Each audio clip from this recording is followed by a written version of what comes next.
السلام عليكم ورحمة الله وبركاته. أصحابتك وحلان جنالك مركز السوداء وهذا أدي هذا ومهد سنتهين ما أنت هو أحد وأنا أفري لباتنك بشا شناد ماي سنة كلابا كن إيه اللحية لباتنك مقال كان وحربا إن ندي كل وداغو ننكي حالي صويرري أقل كعاد ومقعيس اللشاعيي فافاهنا ديرادنا أي كسو بحيان ننكن هوري مؤوسن أقو عسبين إذا مدى إلالية مدحوينها يوليوا أقل كعاد السكرت سيرفيسكا هوري أي أولا كل من سنة كي هوري qaabkee ayay kula kulmeen ninkan maxay tahay ilaahnimada uu sheeganayay maskaxiyan ma fayooba madaxweyne Trump sidoo kale waa uu ka hadlay iyo warbaahinadii kala duwanaa xalay xilli ay si toos ah ay warbaahinadooda ula hadlayeen markii xabadaha ay maqleen maxaa dhacayna sidoo kale waan idin la wadaagaya balse marka hore soo dhawaada xalay mar kale aqalka cad haddana weerar ayaa lagu qaaday أبا لحدي مقربنمو حلي ورباهنة كلا دوان أمريكان كورياشة أقابل سن أقل كعد أي ستو سه ورباهنة دو دا أولهد ليين أي حال مروحال مقلي رساس آد وقلس هورتا مدحوين ترامب وحان أغنهاي وان شاء الله دي هور إذين شاقي إن قرشياشي سي سبت دي حدا وكانسلاي أو حتى حرونتا وين وقلف كاللوغو عياري إن يجرسي وكله هاي وربي إنو تاقو سبت دي حدا وهالكاسي قلف وكسو عيارو مدحوينه قلف عياريست أيو آد وجعلي هاي سببا لحريرا وده هذا الذي إيران يمريكن كأمال حساسي همريي مدحوين ترامب مركا حل قرال وصو صاري ساعات كهور xilliga rasaasta laga maqlay aqalka cad warbaahinadii oo idilna ay tabinayeen qoraalkaasi madaxweynaha bartiisa True Social-ka uu ku soo qoray uu leeyahay heshiis is-afgarad ah oo MOU ah ama isfahana ayaa Iran iyo Mareykanka ay gaareen dhawaana heshiis rasmi ah ayaa la kala saxeexan doonaa ayaa hal mar rasaastan la maqlay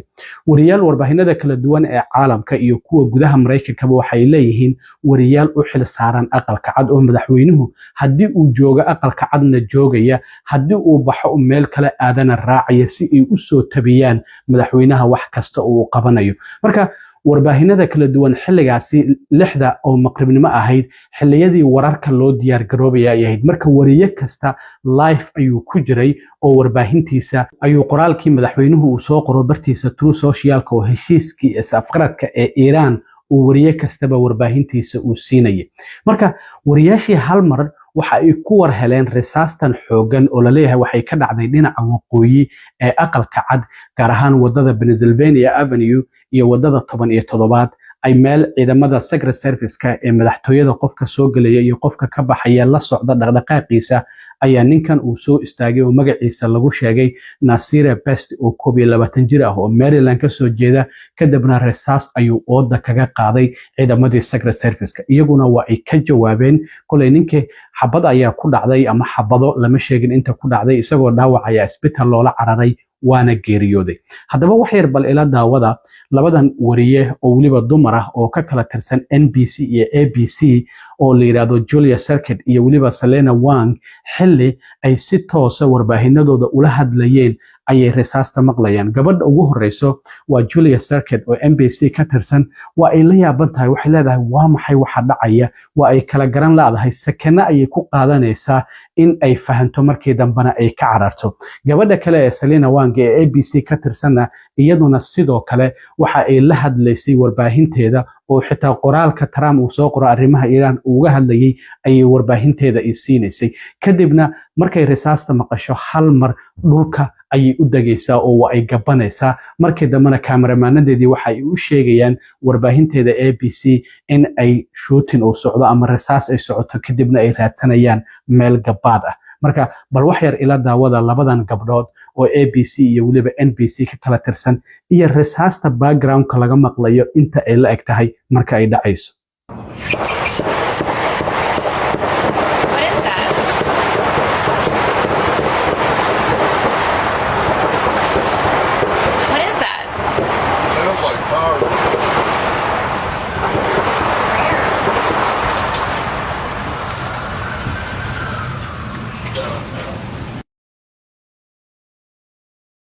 Two sides to remain far apart. No. the shots ringing out shortly after 6 p.m., my crew and I quickly ducking for cover.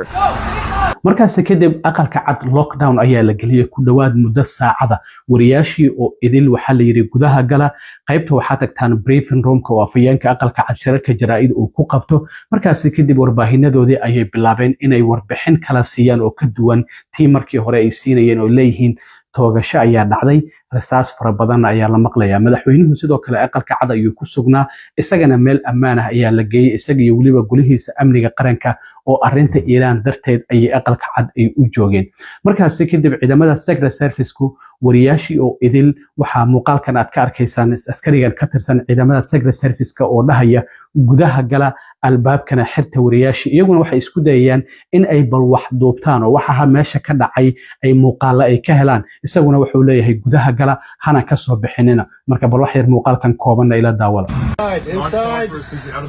Inside. Okay, sir, we are journalists. I'm so sorry. We are journalists. We're just trying to record. I understand, sir. I understand, sir. Inside. Okay, sir, I understand. marka wariyaal fara badan oo isugu jira kuwa gudaha Mareykanka warbaahinedeeda iyo kuwa caalamka ayaa waxa la arkayay iyagoo kala cararaya maxaa yeelay rasaas ayaa dhacday waxana lagu amray inay gudaha galaan sida muuqaalkan aad ka aragtaan wariyaal fara badan ayaa kala ordaya oo gudaha u ordaya si ay halkaasi ay gabaad uga dhigtaan haddaba ninkan marka weerarka ku soo qaaday aqalka cad xalay isla markaana la dilay horay ciidamada Secret Service-ku maxay uga ogaayeen ninkan ciidamada Secret Service-ku waxay leeyihiin bishii June 26 sanadkii 2025 ayaa ninkan laga shakiyay isla markaana waxa uu soo jeediyay hadallo hanjabaada 2 toddobaad kadib bishii July 10 sanadkii 2025 waxa la qabtay isagoo soo galaya meel dadka ay mamnuuc ka yihiin oo aqalka cad u dhow in uu dadku ay ka soo galaan isagoo ka soo galaya markaas kadib waa la xiray isla markaana waxa uu sheegtay in uu ilaah yahay mar Jesus Christ ayaan ahay uu leeyahay marna God ayaan ahay ilaah ayuu sheegtay markaas kadib waxa loo diray qayb dadka maskaxda ka xanuunsan hospital balse ninkan xaaladiisa maskaxeed loo qiimeeyo marka ninkan waxa lagu sheegay Nasir Basti oo 22 jir ah isla markaana hadda waa uu geeriyooday oo rasaastii xalay ciidamada Secret Service-ka ayuu ku geeriyooday Maryland ayuu ka soo jeedaa ninkan sidoo kale barihiisa social media ayaa dhowr jeer waxa uu ku soo qoray sida uu u damacsan yahay inuu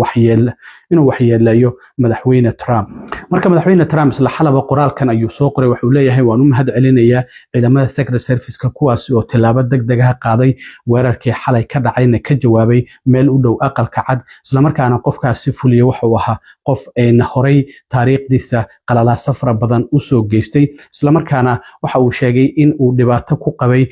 dhismayaasheena qaaliga ah ee wadanka Mareykanka waxa uu sheegay in uu hadda dhintay ninkaasi weerarka soo qaaday oo hubeysnaa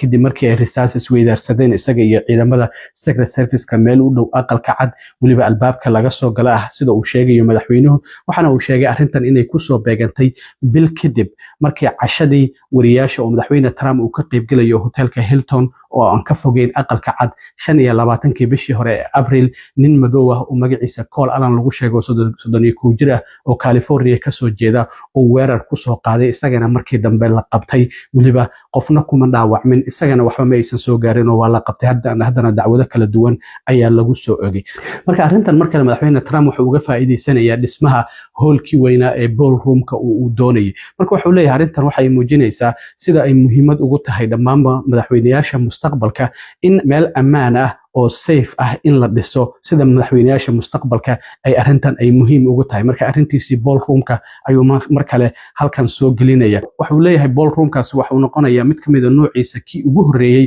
oo laga dhiso caasimadda DC arrintaasina ammaanka qarankeena ayay muhiim u tahay marka madaxweyne Trump markale waxa uu uga faa'iideysanayaa arrintii ballroom-ka oo markii hore yiri aniga lacagta canshuur bixiyaasha laguma bixinayo oo waxa bixinaya dad maalqabeena ah iyo dad ganacsatada iyo dad saaxiibada ah markii cashadii habeenkii madaxweynuhu ka qayb galay bil ka hor weerarka lagu soo qaadayna qaar ka mid xubnaha Republicaanka ayaa waxay yiraahdeen waxa loo baahan yahay Congress-ku inuu meel mariyo lacag 1 bilyan oo dhinaca security-ga wax looga qaban doono ballroom-ka marka la dhiso kadib. Madaxweynuhu markii hore 200,000 ku baxaysuu yiri, markii dambe 300,000, hadda 400,000 oo dollar ayaa dhismaha ballroom-kaasi ama howlkaasi aqalka cad ku yaala ku baxaysa. laakiin waxa la leeyahay sida security-gaasi waxyaabaha ku baxaya in la qalabeeyo si uu u noqdo mid ammaan ah ayaa 1 bilyan oo dollar Congress-ka loo baahan yahay in ay meel mariyaan. marka arrintaasina waa ay jirtaa. marka waan arki doonaa waxyaabaha kale ee ka soo kordha, laakiin ninkaasi weerarka ku soo qaaday xalay aqalka cad waa la dilay oo ciidamada Secret Service-ka ayaa dilay. intaan marka la kulmi doona asxaabiga waxaan idinka tagayaa sida iyo nabadgelyo.